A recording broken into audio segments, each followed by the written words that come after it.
Gustavo Castro está acá en el piso. ¿Cómo va, Pela? ¿Todo bien? ¿Qué tal? ¿Cómo va? Bien. Recién estábamos charlando antes que venga del cierre y decíamos que el amigo Micli, de lo que nos contaba, tuvo que salir a pedir disculpas. De ofrecer piña a Nicolás Mayoraz, de La Libertad Avanza. Sí. Pidió disculpas. Sí. Dijo, se la quiero dar igual, pero quiero matar. Pero no vale ahí. Claro. En todo caso, la próxima lo espero afuera. Sí, claro. Le dice, Mayoraz es un provocador, puede estar libre del fracaso. Pero vos dijiste algo de eso, como que algunos que se tenían ganas. Sí. Mayoraz además es candidatazo. Sí. Es candidatazo porque, bueno, lo que ya... Esto en la Convención Constituyente. Sí. Creo ¿Cómo que, es ¿no? físicamente Mayoraz? ¿Es para pararse de mano contra él, nosotros que somos cobardes? Yo contra nadie. Ni contra Cacu No, Cándido. a mí me dicen, ahí viene Tetaz. Bueno, vení, ¿qué te pasa, Tetaz? Eres Cacu Cándido. Bueno, claro. Pero por eso preguntaba. No, es un tipo normal, relativamente alto, flaco. Entonces no me animo. No. Con ninguno, no, de ninguna manera. Porque vos dicen, hay un tipo que yo lo fajaría, que es Fernando Iglesias, pero después vos lo ves. El grandote. Claro. Fue profe de vóley. Jugaba de vóley. Ningún jugador de vóley mide menos de 1,90, ¿no? Bueno, sí, no, claro. Mayoraz, digamos, hay término medio. Término medio. Para nosotros demasiado. Cualquier cosa que nos ponga por delante es demasiado. En mi caso, al menos. Pero es un tipo muy picante, claro. Muy picante. Un lenguaraz. Sí, es una Amalia Granata, pero más sólido. Claro, con más formación. Técnicamente, con mucho más formación, pero con lengua karateca. Uh-huh. Y agita permanentemente. Bueno, lo que hablábamos ayer. Entreviera, embarulla la discusión, te tira al barro. Y están todos mordiéndose los codos, empezando por Felipe Micli, que es una persona que, como decíamos ayer, no solamente tiene una tendencia a que se le suba la mostaza, sino que además se le nota físicamente mucho. Claro, sí. Entonces enseguida te das cuenta cuando está enojado. Es muy blanco, se pone colorado. Se pone muy colorado, el ceño fruncido, y vos lo ves que está tratando que se muerde los codos. Y aparte es una persona desacostumbrada que se le paren de mano. Totalmente. Claro. Y totalmente. Se puso como si le hubiera armado una lista en el departamento San Cristóbal. Claro, algo por estilo, una falta de respeto, una provocación de esas características.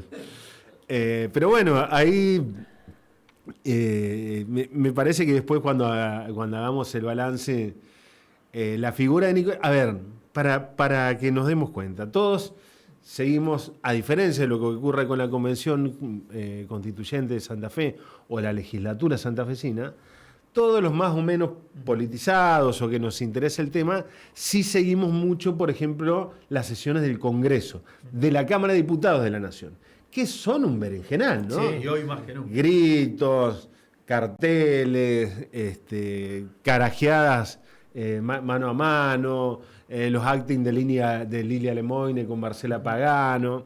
Bueno, ese es el, digamos, Florencia Cariñano, claro, diciéndole, callate gato, callate. Muy bien ese juego. Bueno, claro, ahora está muy... Si la Cámara de Diputados de la Nación siempre tuvo esa tendencia ruidosa, muchas veces colorida, ahora todo, como todo en esta época, es llevado a extremos esperpénticos, digamos, sí, ¿no? Y bueno, para los oyentes que por ahí no conocen de la gimnasia, de la cotidianeidad de las cámaras, una cosa es lo que se dice y queda público, que ahora es como que están más desembosados y se dicen cualquier cosa a los gritos o se filman y demás, y otro que va en lo subterráneo, que es lo que se dicen despacito por atrás como si fuesen jugadores de fútbol, claro, en un córner, pasa así. Sí, pasa así. Bueno, en ese mare magnum, un tipo como Nicolás Mayoraz, que es alguien que viene... Que no viene originalmente de la política. No tiene nada que perder. No es que tiene 3 décadas en el lomo de espadeo legislativo. Llega con la ola celeste a la legislatura provincial, después ahora salta a la Libertad Avanza. Sin embargo, ha demostrado habilidades en ese sentido, adaptándose además a este nuevo formato político del bardeo. Bardeo, la provocación, el intento de desequilibrar emocionalmente al otro, de hacerlo engranar, de sacarlo. Nicolás Mayoraz, hay que reconocerle, es muy hábil en Sabe la cómo materia. hacerlo. Sí. Yo diría que cuando el día que termine de la convención dispare rápido. Claro. Porque viste como en la escuela cuando te esperaban afuera para boxearte, bueno. Sugerencia para Nicolás Mayoraz. Te voy a agarrar la salida, te decía. Claro, exactamente. Que Nicolás Mayoraz raje urgentemente cuando termine la convención porque hay unos cuantos que se las tienen juradas. Unos cuantos. Unos cuantos. Bueno, pero ¿qué traías hoy a la mesa? A mí me parece que hay un par de elementos a escala nacional que pueden tener derivaciones locales desde el punto de vista electoral, que es necesario mencionar en esta semana.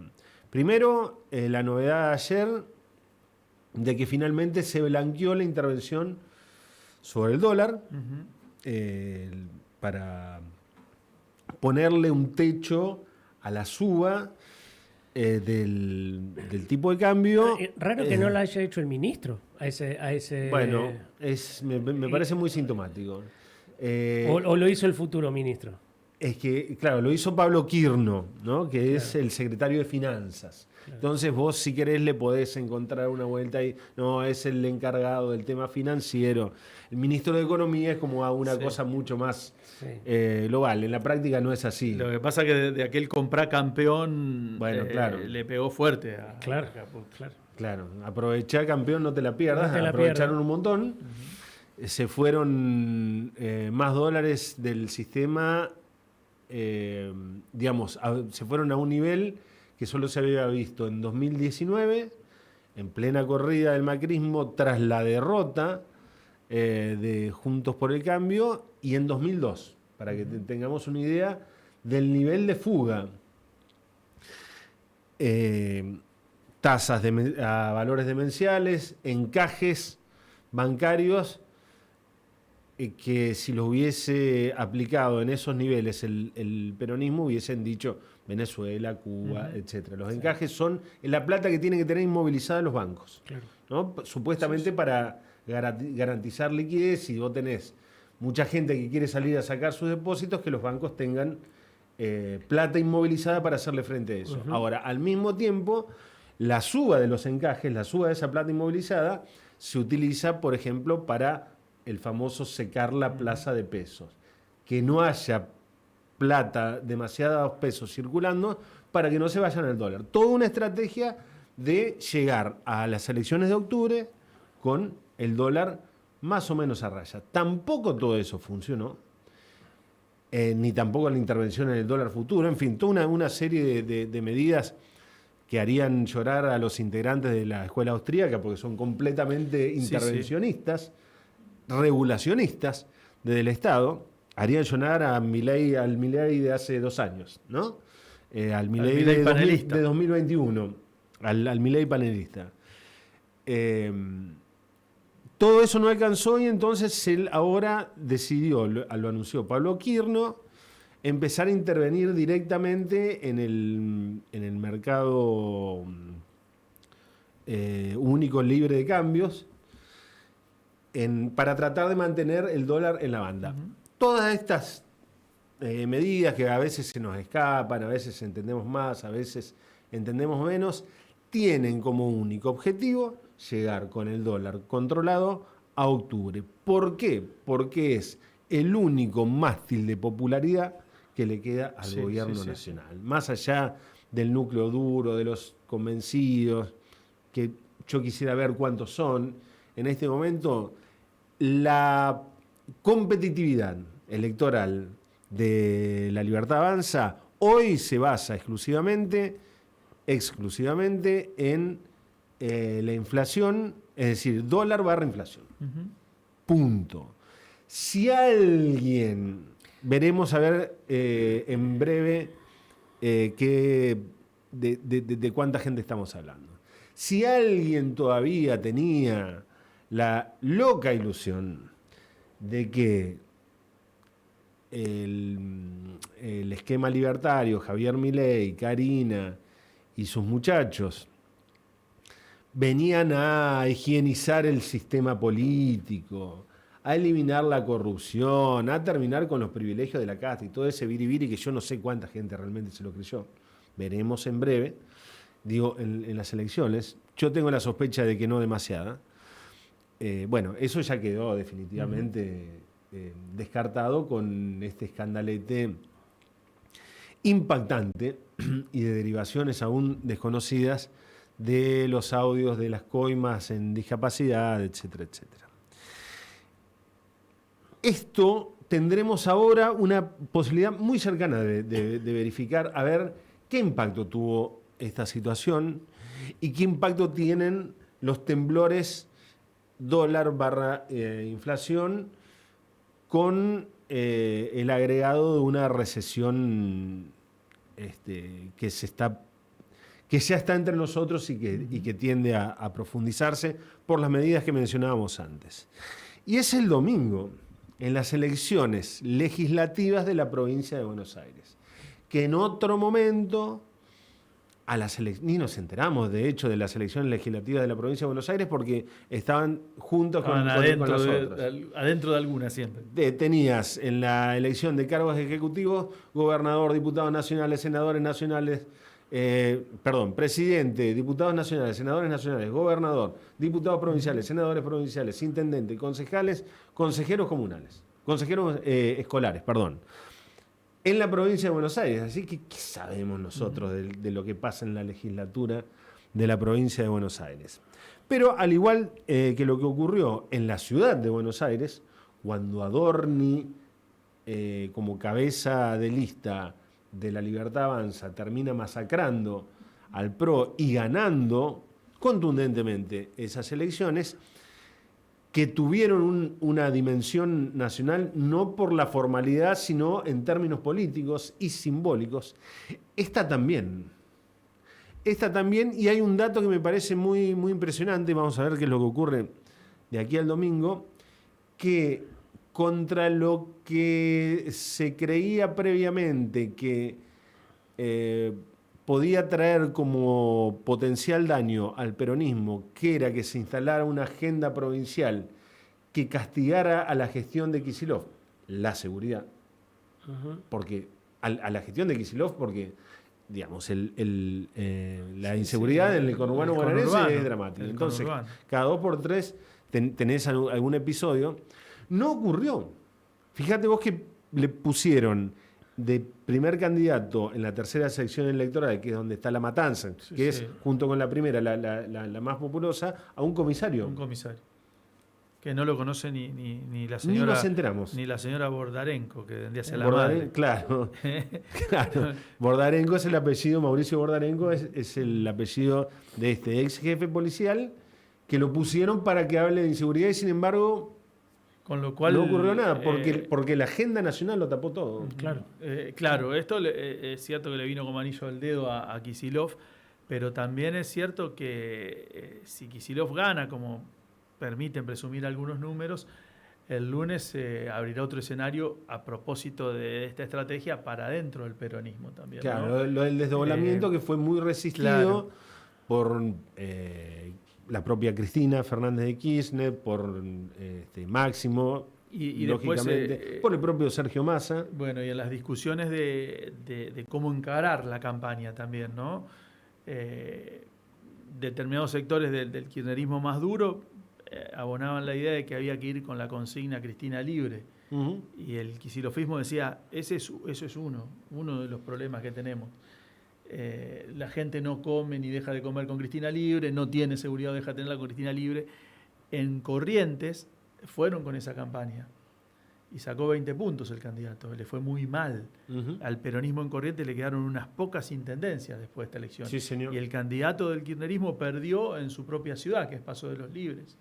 Sí, quiero decir con esto, cuidado con el Kicillof que se venga del lunes en adelante, no sea cosa que Y si gana, hay que ver qué es lo que termina pasando. Pero si obtiene una victoria contundente, Sí. ¿Qué sería contundente, Pela? ¿4 o 5 puntos? arriba de 5 puntos. Arriba de 5.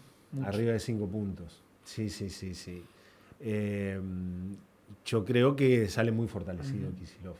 Porque su estrategia, que fue tan resistida, que fue tan castigada, que fue tan reprochada, termina resultando victoriosa a partir de una serie de episodios que escapan a sus decisiones, también como el caso de las coimas, pero también a partir de una estrategia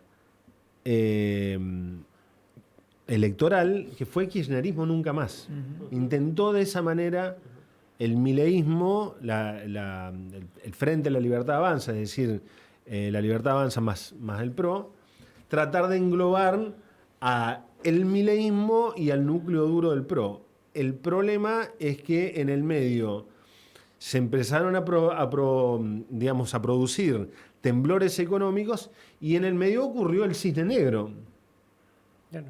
De las coimas, de la difusión, de la revelación. Sí. Las coimas ya existían. Y la cercanía con Karina, digamos. Si no hubiese estado Karina tan cerca, no hubiese tomado tal dimensión tampoco. Sí, porque siempre hay un escándalo. fusible. Que vos le echás la culpa, no sé. Hasta a un cualquiera. Menem hubiese sido un fusible. Sí, claro. Bueno, ni siquiera. Entonces, a priori, lo que hay es una perspectiva. Yo le pondría un interrogante importante, teniendo en cuenta que hay variables digamos que escapan a las posibilidades de pronóstico. Pero uno lee gente que más o menos sabe que uno sabe que cuenta con información de distintos palos y te dice, qué sé yo, desde Iván Jabrowski, de Cenital /C5N, hasta Daniel Vilota de La Nación, que es un viejo zorro del periodismo político de la provincia de Buenos Aires y del conurbano bonaerense, le dicen entre 5 y 10 puntos gana el peronismo. En la suma total. En la suma total. Sí, en la suma total. En la tercera sección electoral, 15 puntos. Que es como siempre se contó, no jodamos con que el que pierda va a contar por secciones. Sí, claro. No jodamos. Sería un golpazo para el gobierno si, por ejemplo, Gabriel Catopodis ganara en la primera sección electoral, que se daba por ganada a la Libertad Avanza con Diego Valenzuela, el intendente de 3 de febrero, ex PRO, actualmente la Libertad Avanza. Pensemos en la primera, tiene distritos clase media alta, Predomina, San sí. Isidro, Vicente López, Tigre, San Fernando. Es Nordelta. Nordelta, Claro. Pilar, Escobar. Pilar, exactamente. ¿Los de Nordelta los cuentan como voto del instituto carcelario? ¿Viste? Cuando después dicen ganó el kirchnerismo en la cárcel, ¿en Nordelta cómo cuenta? Claro. Bueno, sería parecido. Y quiero decir, y con esto cierro englobando los dos temas. Atención, porque si hay una victoria contundente del peronismo el domingo en la provincia de Buenos Aires, la situación de inestabilidad en los mercados, en el sector financiero, va a ser mayor porque demostraría además una vulnerabilidad política electoral del gobierno, no ya política en el Congreso, que no es poco, no ya política en la relación con los gobernadores, que no es poco, política en la gente. Sí. Entonces, vos estás vulnerable económicamente. El plan económico hace aguas por todos lados, está llegando con la lengua afuera, ya lo hemos comentado. Le está incumpliendo al Fondo Monetario porque lo del sistema de bandas de flotación era un acuerdo con el fondo. Así es. Vulnerabilidad política, Congreso, relación con los gobernadores. Si te va mal en las elecciones de la principal provincia del país, en donde tenés el 38% del padrón electoral, yo miraría con atención el resultado del domingo, que veremos, y el las repercusiones el lunes en los mercados. Déjame darte un último dato respecto de las perspectivas, que ahora me acabo de acordar. El hijo de Julio Aurelio, histórico encuestador, que creo que se llama Francisco Aurelio, no importa, es encuestador ahora, encuesta para el gobierno. Y en su último informe dijo, teniendo en cuenta que hay variables que no podemos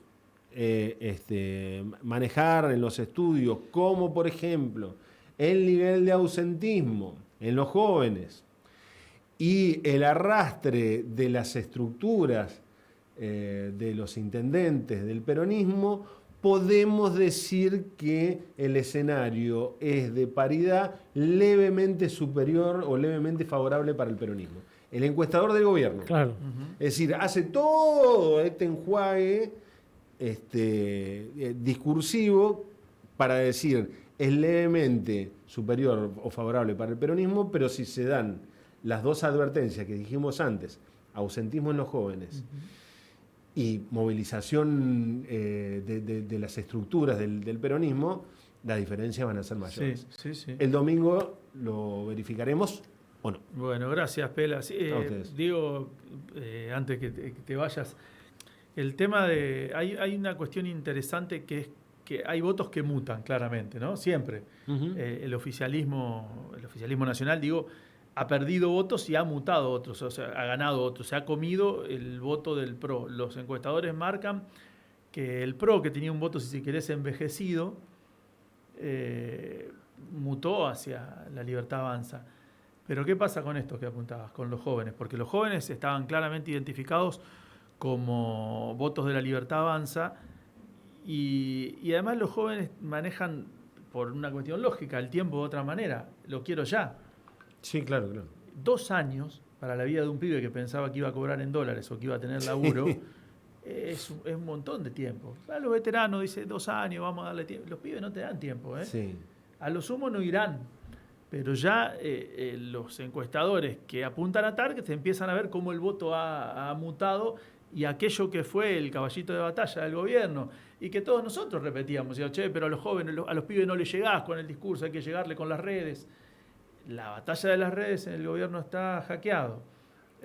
Los pibes están desencantados porque más allá de las redes, en la realidad al laburo no lo consiguen, al subte lo pagan más caro, al colectivo lo pagan más caro, lo siguen, la cana lo faja por portación de cara. O sea, me parece que hay un escenario ahí que nos va a dejar otro panorama más allá de un punto más, un punto menos también en cuanto a cómo a la composición del voto, digo, ¿no? Claro, porque la consigna kirchnerismo nunca más es justamente para tratar de englobar, para consolidar el voto del PRO, que es centralmente antiperonista, el voto tradicional del PRO. El problema que tiene el gobierno es que en la franja de menores de 30 para abajo, que todavía sigue teniendo una mayor imagen positiva que negativa, el problema es que es una franja muy volátil y que a lo mejor, después de todos estos escándalos, se levanta el domingo y aún bancando a Milei, en líneas generales, el peluque, qué sé yo, dice... ¿Pero qué lo voy a ir a votar a esto acá? Me quedo en mi casa. ¿Por qué yo me jugaría por esto? Pero no me muevo de mi casa, me voy con mis amigos. Sí. Nada, no voy a votar. Si esa gente no va a votar, la distancia se puede acrecentar en favor del peronismo. Gracias, Pela. La seguimos la semana que viene, con saldos y retazos de la convención. Sí. De la convención y de esto que acabamos de hablar. Sí. Así que mirá que 2 temas que tenemos. Bueno, Gustavo Pela Castro con nosotros, nuestro analista político.